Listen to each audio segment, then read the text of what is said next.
noite, irmãos, graça e paz. É um grande privilégio poder visitar a sua família, visitar a sua casa através dessa transmissão online. Nós estamos transmitindo diretamente da Igreja Presbiteriana Independente de Monte Sião. Monte Sião é uma cidade do sul de Minas Gerais e fica em fronteira com Águas de Lindóia, que é São Paulo. E uma região muito bonita, muito agradável. Monte Sião também é a capital nacional do tricô. Nós vamos orar nesse momento e vamos buscar a direção do Senhor para esta hora de pastoral nesse dia. Pai, em nome de Jesus, eu te agradeço porque o Senhor nos permite, como povo de Deus, ter esse momento de reflexão, esse momento de edificação, esse momento de intercessão, de louvor, adoração a Ti. Nós entregamos às Suas mãos cada família que nesse momento recebe a imagem, recebe essa transmissão do nosso pastoral de quarta-feira. Que o Senhor edifique a cada coração, a cada lar. Em nome de Jesus, nós oramos, nós te pedimos e agradecemos. Amém, Senhor Deus. Toda semana nós convidamos alguém para participar na nossa área musical. Hoje, tocando, se encontra a jovem Mariana de Godoy Salomão e cantando a Natália Vieira Pereira, que vão estar participando com a área musical hoje.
Louvado seja o Senhor.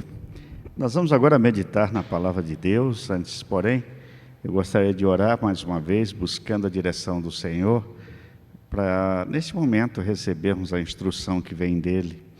Pai, em nome de Jesus, nós entregamos a meditação da Tua Palavra a cada coração. Que essa palavra seja viva, eficaz e possa causar realmente uma revolução, um impacto à vida de cada um e cada uma. Em nome de Jesus, ó Pai, é que eu peço e agradeço. Amém. Muito bem, eu convido você a abrir a sua Bíblia ou o seu aplicativo no Evangelho de Lucas, no capítulo 13. Lucas 13, versículo 10 até o versículo 17. Você que está em casa e quer acompanhar a leitura da Bíblia através da Bíblia mesmo, ou do aplicativo, fique à vontade. Eu estou lendo na edição revista e atualizada e vou usar alguns argumentos da NVI. Ora, ensinava Jesus no sábado numa sinagoga. E veio ali uma mulher possessa de um espírito de enfermidade. Havia já 18 anos e andava ela encurvada, sem de modo algum poder endireitar-se. Vendo a Jesus, chamou-a e disse: Mulher, estás livre da tua enfermidade. E impondo-lhe as mãos, ela imediatamente se endireitou e dava glória a Deus. O chefe da sinagoga, indignado de ver Jesus que curava no sábado, disse à multidão: 6 dias há em que se deve trabalhar. Vinde, pois, nesses dias para serdes curados e não no sábado. Disse-lhes, porém, o Senhor: Hipócritas, cada um de vós não desprende da manjedoura no sábado o seu boi ou o seu jumento para levá-lo a beber? Por que motivo não se devia livrar deste cativeiro em dia de sábado esta filha de Abraão, a quem Satanás trazia presa há 18 anos? Tendo ele dito estas palavras, todos os seus adversários se envergonharam. Entretanto, o povo se alegrava por todos os gloriosos feitos que Jesus realizava. Bom, o tema da nossa palavra desta noite, e eu quero compartilhar com você, é endireitando a vida. É esse mesmo tema, endireitando a vida. Eu penso que há momentos na nossa vida que achamos que Deus tem nos abandonado. Deus não se importa com a nossa dor, com o nosso sofrimento. Deus não está nem aí. Alguns chegam até a dizer: será que Deus não está de férias? Será que Deus não está com, até alguém poderia pensar, Deus não está com Alzheimer, a ponto de se esquecer das suas prioridades, da sua agenda? Não, nada, absolutamente nisso. Deus não tem essas coisas, porque Deus está atento a cada uma das nossas necessidades e principalmente do nosso sofrimento, e Ele tem uma profunda empatia pelo nosso sofrimento. Hoje nós vamos conhecer uma mulher cujo nome não aparece na Bíblia, e ela só é citada num dos evangelhos, que é precisamente o Evangelho de Lucas. Não há o seu nome, também pouco importa. A figura central desse texto não é a mulher. A figura central desse texto, de fato, é Jesus, aquele que empatiza com o sofrimento desta mulher, aquele que chama essa mulher, traz para si e toca nessa mulher, impõe as mãos sobre essa mulher e cura essa mulher, e fazendo um grande sinal naquele momento.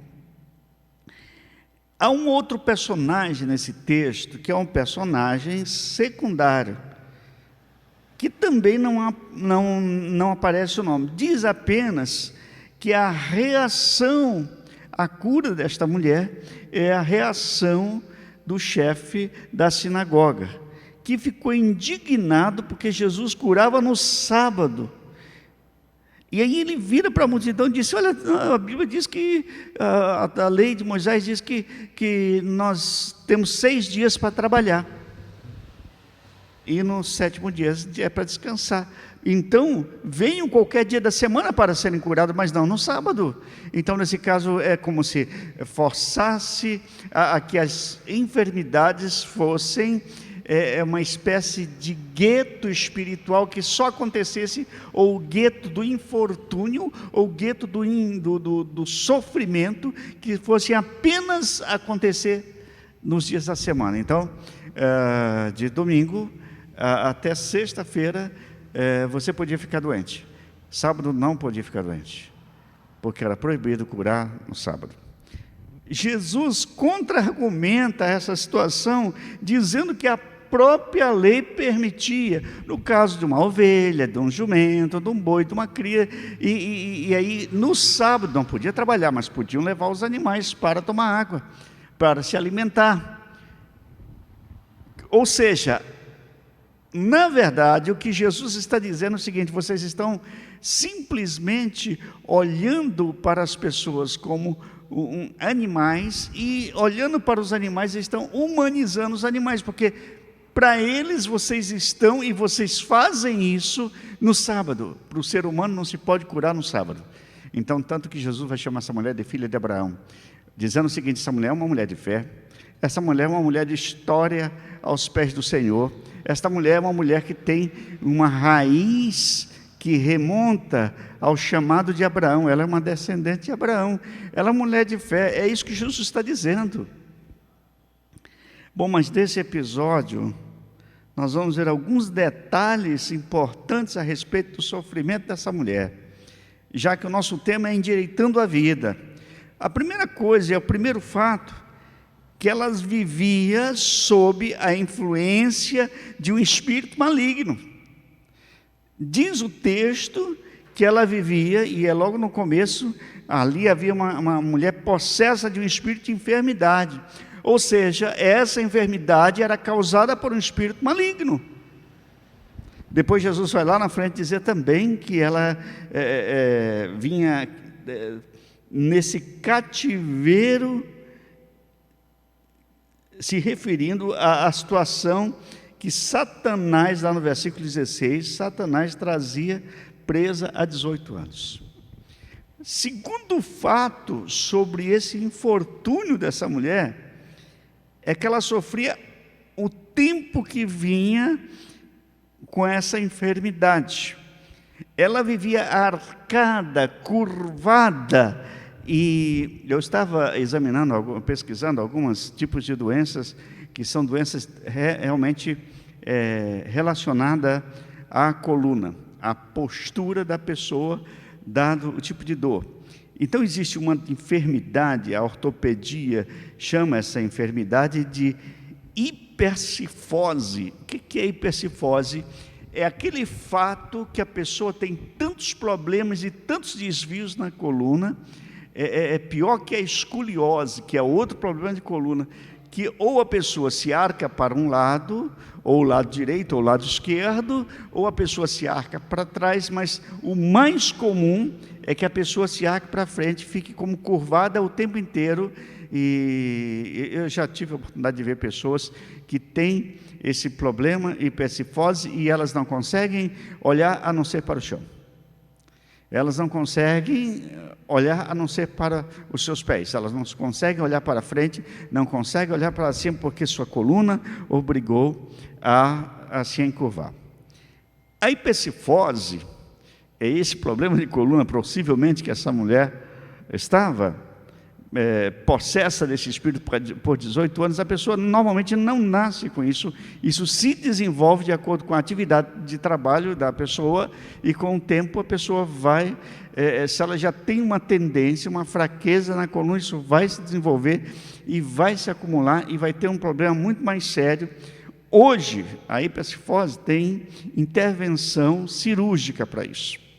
São intervenções delicadas, demoradas e onerosas.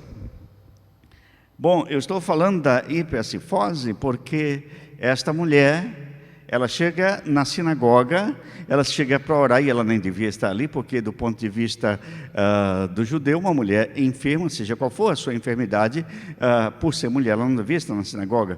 Por ser mulher enferma, ela já não devia estar nem em público. Por ser mulher enferma, ela não devia nem estar com a família. Então, não importasse, o judeu, ele tinha uma concepção de que quando alguém tinha uma enfermidade é porque algum pecado ela cometeu, e aquele pecado, então, causou esse caos na sua vida.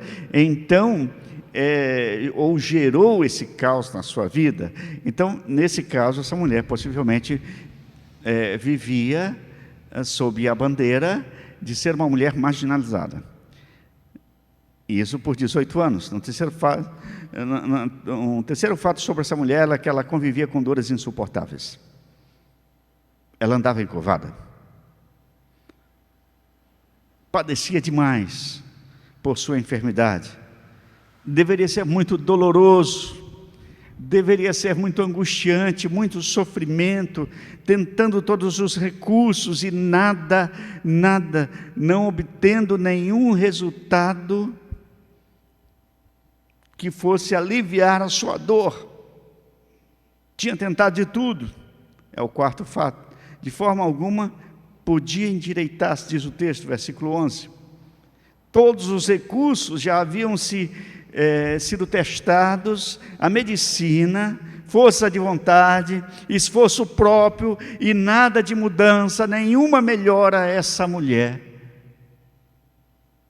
tinha passado,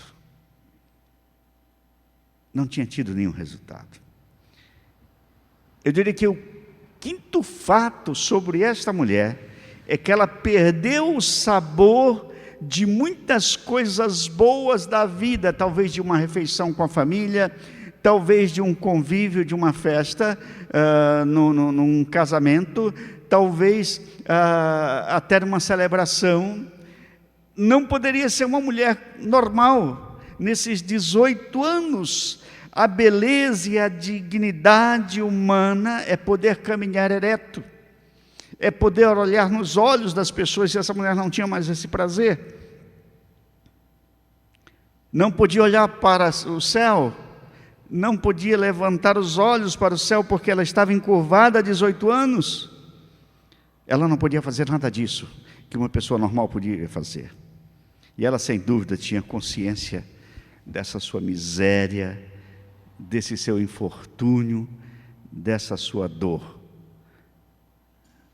Por isso, ela deve ter optado para viver longe das pessoas que amava. Agora, assim como essa mulher, pode ser que tenhamos gente encurvada no nosso convívio. Talvez você que me acompanha nesse momento, nessa transmissão, nesse culto online, nesta pastoral de quarta-feira, talvez você também seja uma pessoa que vive encurvado. Não necessariamente com a hipercifose, mas encurvado na sua vida por alguma enfermidade, por algum resultado de exame que você recebeu e que é terrível, encurvado por um espírito maligno que talvez não consegue possuir o seu coração, mas oprime a sua vida, encurvado pelo pecado que a Bíblia diz tenazmente nos assedia, encurvado pela tristeza do distanciamento dos últimos meses, encurvada de tanto sofrer, encurvada por causa dos problemas emocionais, uma depressão, uma ansiedade exagerada, uma insônia, uma síndrome de pânico, encurvada por causa da pandemia, acuado e amedrontado, encurvados pela saudade de gente amada que se foi no meio dessa pandemia toda. Talvez você seja uma pessoa encurvada simplesmente com as más notícias. Você liga uma TV, em todos os canais as notícias são sempre más notícias. Você lê uma revista, um jornal, e a mesma coisa, você pega um canal ali nas redes sociais e você vai encontrar as mesmas más notícias. E isso está deixando muita gente encurvada emocionalmente. Talvez você viva encurvado por tantos amigos e parentes que você já perdeu no meio de tudo isso. A verdade é que muita gente encurvada fica tentada a não olhar para o céu. Muita gente vive encurvada porque não consegue olhar para o Senhor. A verdade é que a pessoa encurvada emocionalmente ou espiritualmente ou fisicamente, ela só consegue olhar para o chão. Não consegue ver a beleza da vida, não consegue ver as coisas belas desta vida, o que Deus mesmo está fazendo. Ela só olha para si mesma, só olha para o seu sofrimento, só olha para a sua dor, só olha para as suas dificuldades, só olha para as suas dores sem esperança, tendo tentado de tudo.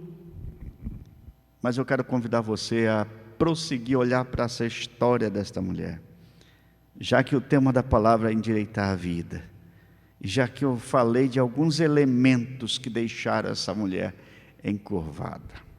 Eu quero falar que para endireitar a vida, você não deve entregar os pontos. Ou seja, não desista.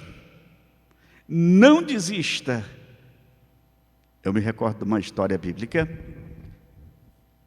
também um episódio de Jesus chegando a um tanque de Siloé, e havia ali um homem, e havia uma crendice de que toda pessoa com uma deficiência física, quando vinha um anjo de tempos em tempos, mexia a água do tanque, e o primeiro que caísse na água, naquele tanque, era curado imediatamente. E tinha um homem ali aleijado, um homem deitado, provavelmente colocado ali para esmolar, para pedir esmolas, sem nenhuma condição. E Jesus se aproxima daquele homem, diz a ele: você quer ser curado? Ele disse: claro que eu quero, mas quando a água mexe, não tem ninguém, porque quando eu vou cair, eu vou me jogar, já outro já foi na frente e já foi curado. Mas Jesus diz àquele homem que ia curá-lo.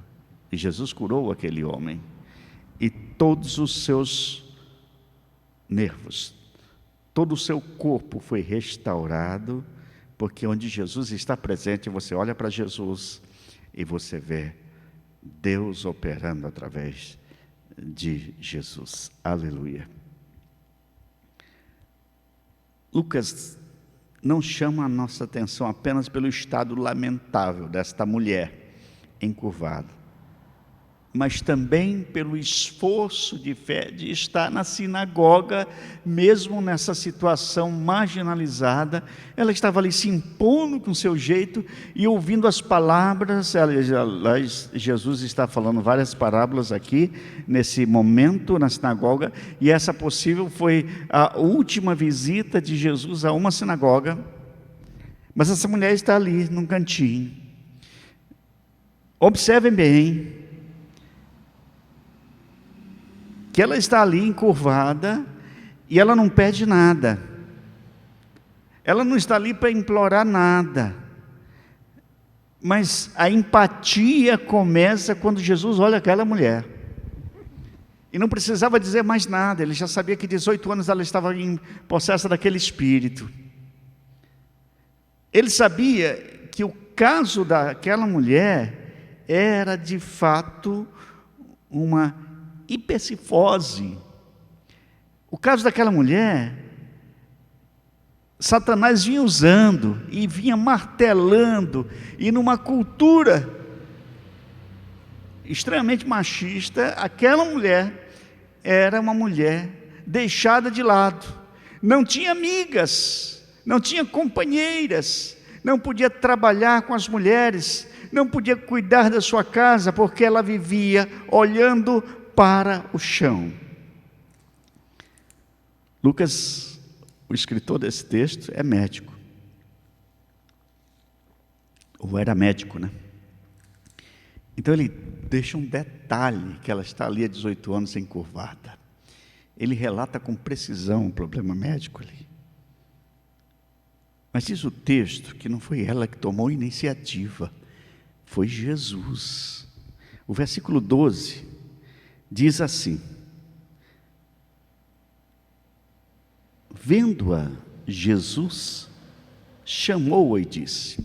Se você pegar um outro texto da Bíblia, lá perto de Jericó, quando Jesus está passando, tem um cego chamado Bartimeu, filho de Timeu, e diz o texto que ele gritava: Jesus, filho de Davi, tem misericórdia de mim. E aquele homem está gritando, e Jesus atende ao chamado daquele homem. Diz um texto lá em Marcos que Jairo foi buscar Jesus para que visitasse a sua filha, e sua filha, embora estivesse morta, Jesus ressuscitou a sua filha e restituiu a sua família. Muitas pessoas pediram alguma coisa para Jesus, mas essa mulher estava ali num cantinho, encurvada, talvez só ouvindo, talvez ainda não dimensionando o que esse Jesus poderia fazer na sua vida.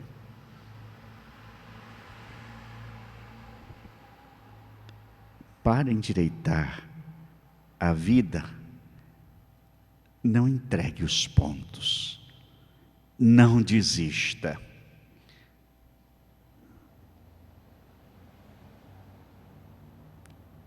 Para endireitar a vida, não perca a fé. Diz o texto, e Jesus olha para esse coração dessa mulher, quando ele está em embate com o chefe da sinagoga, que ele chega a chamá-lo de hipócrita, e a palavra hipócrita aqui, ela tem toda uma dimensão muito importante na linguagem grega. Eu vou traduzir a palavra hipócrita do grego para o português. Originalmente quer dizer ator, fingindo um papel que não é a sua vida normal. Esse literalmente é o conceito, é a tradução da palavra hipócrita do grego para o português. Então nós podemos chamar de todos aqueles, naquela época, nos teatros que já havia, nas peças teatrais, os hipócritas se apresentavam, ou seja, eles fingiam papéis que não eram seus. Jesus está chamando este homem, chefe da sinagoga, e todo aquele grupo que está julgando essa mulher porque fora curada num sábado, e estão condenando, e aí Jesus diz: olhem para o coração dessa mulher, olhem para essa mulher, ela é filha de Abraão. Ou seja, ele está dizendo, tem um referencial de vida que eu vejo nesta mulher, que vocês não conseguem ver. Tem uma coisa que eu olho para esta mulher e vocês não conseguem olhar. Ela é uma mulher de fé.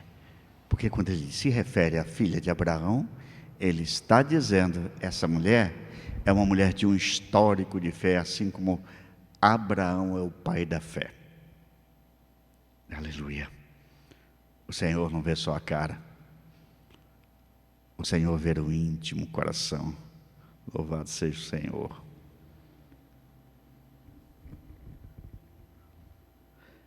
Por 2 vezes Jesus faz esse tipo de descrição no Evangelho de Lucas, e há uma citação também, não só aqui no capítulo 13, referindo a esta mulher, filha de Abraão, ele vai dizer a mesma coisa sobre um homem marginalizado, um homem que ninguém gostava por perto, que era um judeu também, filho de Abraão, mas era um cobrador de impostos, era um publicano, chamado Zaqueu.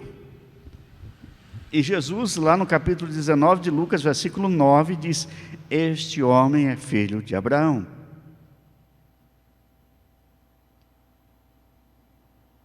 E aquilo causou um impacto muito grande para as pessoas que estavam acompanhando Jesus, porque ninguém se aproximava de um publicano, porque nenhum judeu queria um publicano, porque eles consideravam um judeu de 5ª categoria, uma subcategoria espiritual, se assim podemos usar a expressão. E aí, Jesus ainda diz mais: eu vou na sua casa. Bom, os fariseus, os publicanos, os chefes da sinagoga, de uma certa forma, eles entendiam que ter um envolvimento, um relacionamento com o publicano, que é considerado um pecador, então seria ir contrário a tudo aquilo que Moisés ensinava. Muito bem, mas essa mulher não é publicana, não é como Zaqueu. Essa mulher é uma mulher que precisa do socorro. É uma mulher de fé que Jesus olha para o seu coração e Jesus quer transformar a vida dessa mulher, quer mudar a sua história, quer endireitar a sua vida, quer corrigir o curso da sua vida, quer mostrar que essa mulher pode ser transformada e pode ser endireitada, e o curso da sua vida pode ser mudado, que essa mulher pode conversar com as amigas, que essa mulher pode trabalhar com as amigas. Aquilo, tinham grupos de mulheres naquela época que se reuniam para trabalhar a lã e os tecidos. Essa mulher poderia se juntar a esse grupo de mulheres, poderia fazer refeições na sua família, poderia ter um relacionamento com o seu marido, com os seus filhos, com todos os seus parentes, porque a partir de agora ela não é mais marginalizada. A partir de agora, Jesus endireita a sua vida. Não só a sua vida física, mas também lhe restitui direitos sociais, porque o poder de Jesus é tremendo. Aleluia. Para endireitar a vida, em terceiro lugar, não adie a decisão. Ao ouvir a voz de Deus, atenda. Observem bem que Jesus, vendo a mulher, chamou. Agora, se ela ficasse lá no canto, Jesus chamou, eu vou ficar ali acuada, vou ficar ali esperando, eu vou ficar ali simplesmente demorando para atender, ou nem atendendo por vergonha, ou talvez de me expor naquela situação. Não, se Jesus chama, se Deus lhe chama, atenda. Deus é Deus. Ao ouvir a voz de Deus, como diz a palavra, não endureça o seu coração. Ao ouvir a voz de Deus, não demore para atender o Senhor. Para endireitar a vida, além da decisão, quando você constata que as coisas mudaram, quando Jesus toca, e aqui é um fato muito interessante, porque normalmente Jesus não tocava nas pessoas. Eu lembro de um cego que ele fez lodo, e ele, lá em João capítulo 8, ele curou aquele cego fazendo lodo. Então ele tocou nos ossos daquele homem, mas muitas vezes ele não tocava. Quando em Lucas capítulo 7 tem aquela mulher que está saindo de Naim, e ela vai levando o féretro, o corpo do seu filho para ser sepultado, o seu único filho, e ela era viúva, não havia nenhuma esperança para o futuro. Diz o texto, e Lucas coloca com precisão, aliás, Lucas ele descreve um Jesus tocando, e ele tocou a esquife, aonde estava o menino, tocou aquele menino, pegou o menino e restituiu para sua mãe. Agora aqui nesse texto nós encontramos que Jesus impôs as mãos sobre ela. É um detalhe muito intenso, é um detalhe muito profundo e muito importante. E quando Jesus toca, ele toca para ordenar. E eu imagino que naquele momento houve-se um barulho, porque as vértebras iriam se colocar no lugar. E esta enfermidade que Satanás vinha deixando esta mulher atribulada por 18 anos, a hipercifose foi totalmente eliminada do seu organismo. Eu imagino como um quebra-cabeça. Todas as vértebras da sua coluna foram colocadas no lugar, porque esse é o poder de Jesus, aleluia. Nunca entregue os pontos. Nunca desista. Por último, eu quero dizer para você que quando você se levantar que não tiver mais que andar encurvado, mas olhando para o autor e consumador da nossa fé, celebre a sua restauração. Não se esqueça de Deus. Diz que ela se endireitou e dava glória a Deus. Aleluia. Dar glórias a Deus é o reconhecimento do poder do Senhor na minha vida.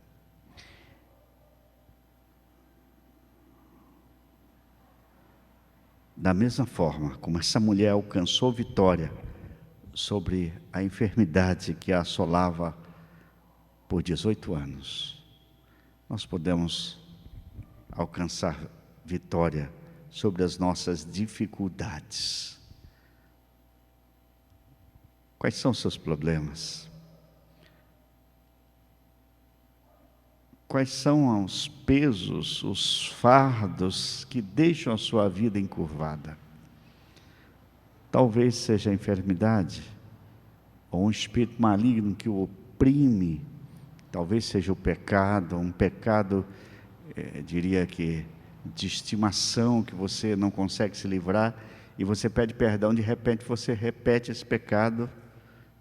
Talvez seja uma tristeza profunda, ou um problema emocional profundo, uma depressão, uma síndrome de pânico, uma angústia de alma que está tirando o seu sono. Talvez seja a própria pandemia que obrigue você a viver encurvado. Talvez seja aquela saudade doída que toca o fundo do coração, o fundo da alma, de alguém que se foi abruptamente, sequer você pôde se despedir. Talvez você esteja totalmente encurvado por causa essa sobrecarga de notícias, de más notícias. Não entregue os pontos. Perceba Jesus presente na sua vida. Não entregue os pontos. Não perca a fé. Semana passada eu preguei uma mensagem cujo tema foi: tenha fé e não medo. Então eu quero continuar dizendo para você: não perca a fé. Não adie uma decisão de ouvir a voz de Deus. Não adie uma decisão de olhar para o Senhor. E nunca deixe de celebrar o amor de Deus por você. Nós não fomos criados para uma vida de escravidão. Nós não fomos criados para uma vida encurvada. Nós fomos criados para uma vida de liberdade. Em Gálatas capítulo 5, versículo 1 diz: foi para a liberdade que Cristo nos libertou. Portanto, permaneçam firmes e não se deixem submeter novamente a um jugo de escravidão. Meu querido, minha querida, eu tenho certeza que Deus causou no seu coração o desejo de melhorar a vida. Levante os olhos.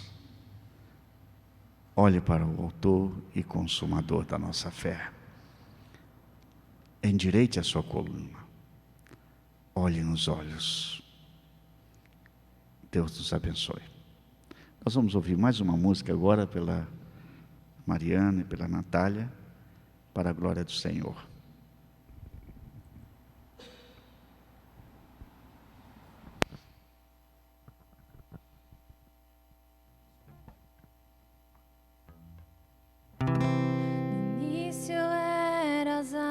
Palavra, com Deus Altíssimo,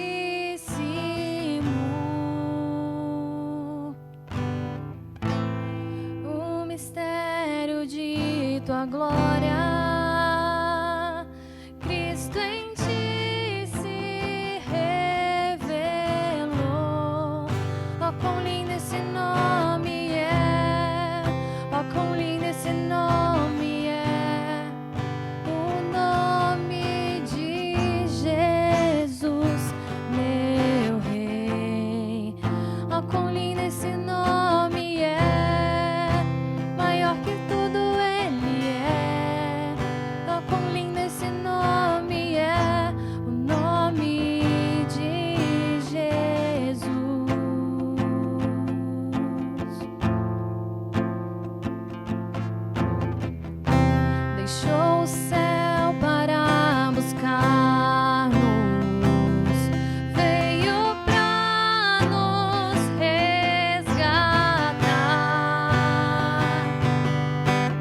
esse nome é, mais forte que tudo é. Poderoso esse nome é, o nome de Jesus. Poderoso esse nome é, o nome de Jesus. Poderoso esse nome é, o nome de Jesus.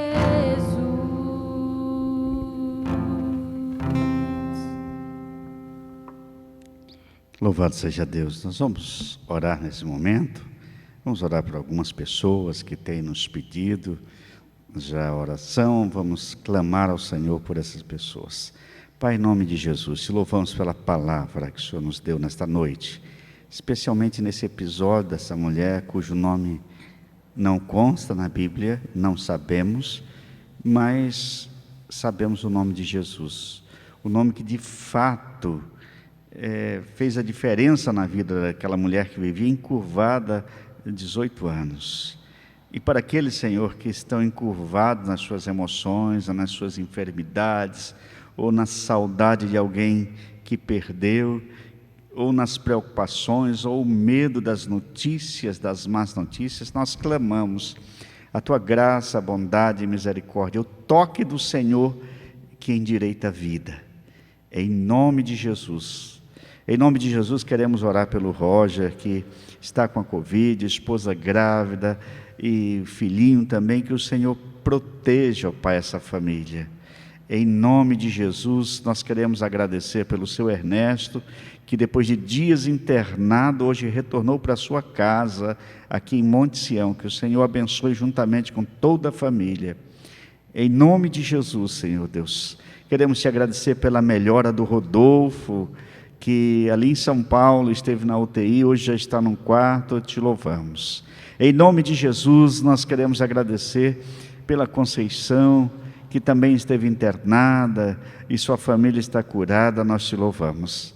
Em nome de Jesus, queremos orar nesse momento pela a dona Rita, a mãe do pastor Galdino. Te louvamos porque ela está melhor, está em casa, mas pedimos pela Lídia, pedimos pelo pai da Lídia, que é o pai do pastor Galdino, que continua internado, que o Senhor abençoe.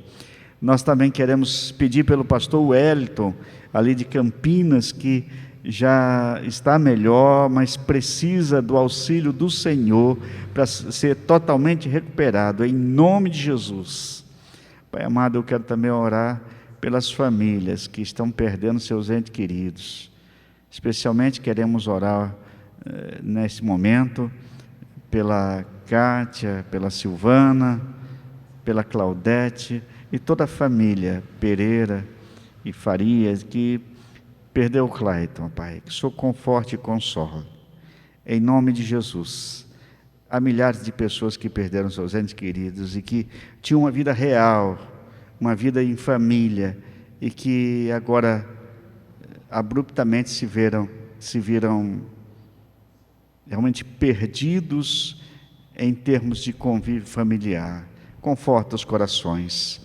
Senhor, abrevia a vinda das vacinas, dá sabedoria às pessoas que estão com a responsabilidade de produzir e de adquirir as vacinas. Em nome de Jesus, nós pedimos e nós clamamos a Ti. Abençoe o Teu povo que está em casa nesse momento.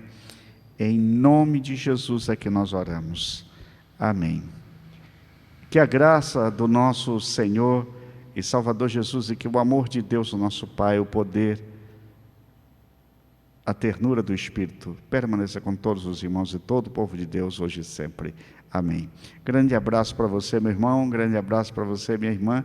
Fique na paz do Senhor e até uma oportunidade.